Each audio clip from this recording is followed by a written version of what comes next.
भारत ने आतंकवाद के खिलाफ अपना ऑपरेशन सिंदूर शुरू किया है और ऐसे में सवाल उठता है कि भारत का मोस्ट वांटेड आतंकवादी अंडरवर्ल्ड डॉन दाऊद इब्राहिम इस वक्त कहां है?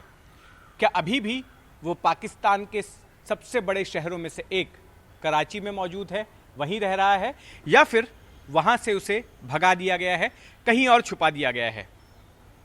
अगर खुफिया एजेंसियों के हवाले से आ रही अपृष्ट खबरों की माने तो दाऊद इब्राहिम पाकिस्तान में ही है, लेकिन उसे कराची से हटा दिया गया है।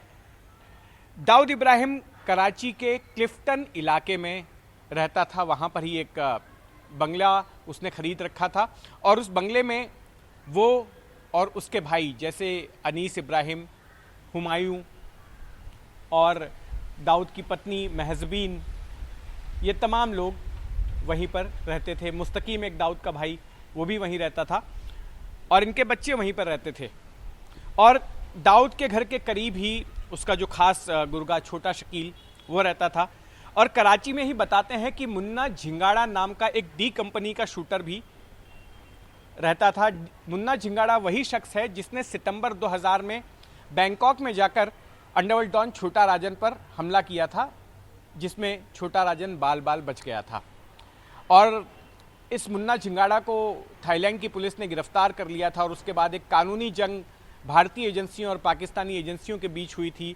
भारत ने उसे प्रत्यर्पित करने की मांग की थी, लेकिन पाकिस्तान ने उस पर अपना दावा ठोक दिया था और ये कहा था कि ये पाकिस्तानी नागरिक है। और उस कानूनी जंग में पाकिस्तान जीत गया और वहाँ मुन्ना झिंगाड़ा को पाकिस्तान भेज दिया गया और बताते हैं कि वो कराची में ही था। अब जब ऑपरेशन सिंदूर की खबर आई है तो अपृष्ट खबरें ये आ रही हैं कि इन तमाम लोगों को कराची से किसी महफूज जगह पर भेज दिया गया है। दरअसल अगर दाऊद इब्राहिम की बात करें तो 1986 में दाऊद इब्राहिम भारत से भागा था और दुबई में जाकर रहने लग गया था। दुबई में उसने एक बंगला खरीदा था जिसका नाम रखा था उसने व्हाइट हाउस, और इसी बंगले में रहकर वो अपने गैंग को संचालित करता था, गैंग को चलाता था। 12 मार्च 1993 के बमकांड की साजिश भी इसी बंगले में रची गई थी। टाइगर मेमन मुंबई से एक अपने साथी दाऊद फणसे, जिसे दाऊद टकलिया भी कहते हैं, और ये शख्स टाइगर मेमन के स्मगलिंग का नेटवर्क संभालता था, उसका लैंडिंग एजेंट था, उसको लेकर दाऊद से मिलवाने ले गया था व्हाइट हाउस में। और वहाँ पर दाऊद ने दाऊद इब्राहिम ने दाऊद फणसिया को कन्विंस किया था कि मुंबई बमकांड की साजिश में उसे साथ देना है और जो आरडीएक्स और हथियारों की खेप पाकिस्तान से भेजी जाएगी उसे मुंबई के करीब रायगढ़ के तट पर उतरवाना है। तो ये सारा कुछ दुबई में रहकर कर रहा था।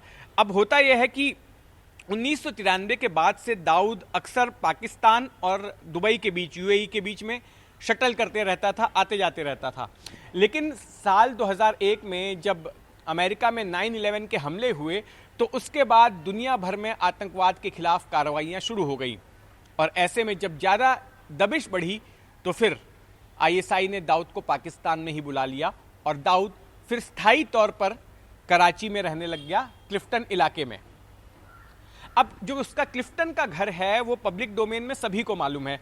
कई अखबारों में, मैगजीन्स में, पाकिस्तान की भी और हिंदुस्तान की भी अखबारों में, तमाम जो है मीडिया संस्थानों ने उसके इस पते को दिखाया है, घर को भी कुछ लोगों ने दिखाया है, उस इलाके को दिखाया है। और ये बात सबको पता थी कि दाऊद इब्राहिम इसी इलाके में रहता है।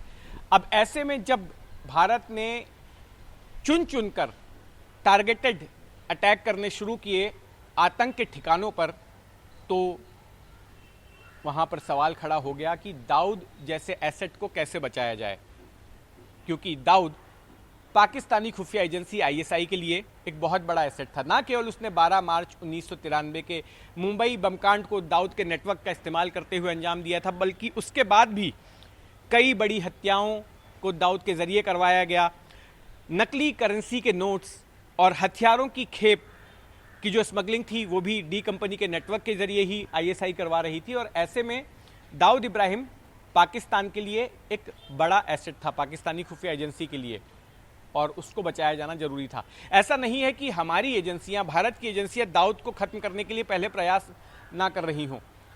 3 बार प्रयास हो चुके हैं दाऊद को खत्म किए जाने के हमारी एजेंसियों की ओर से, और इसके लिए हमने दाऊद के दुश्मन गिरोहों की मदद ली थी, लेकिन ये हमले अब तक नाकाम रहे हैं।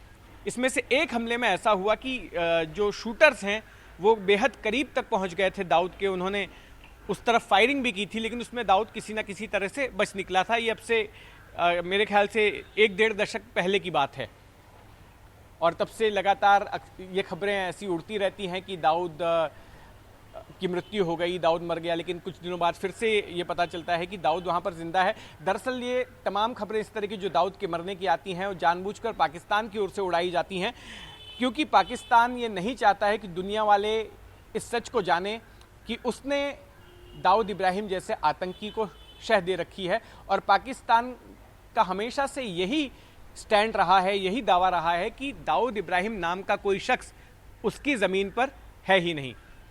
तो अब ये खबर आ रही है ऑपरेशन सिंदूर के बाद कि दाऊद को उसके ठिकाने से हटाया गया है। हालांकि इसकी आधिकारिक पुष्टि होनी बाकी है, और ऐसा मुमकिन नहीं लगता है कि कोई एजेंसी, चाहे वो भारत की हो या पाकिस्तान की हो, वो फिलहाल के घटनाक्रमों में इस खबर की पुष्टि कर पाएगी।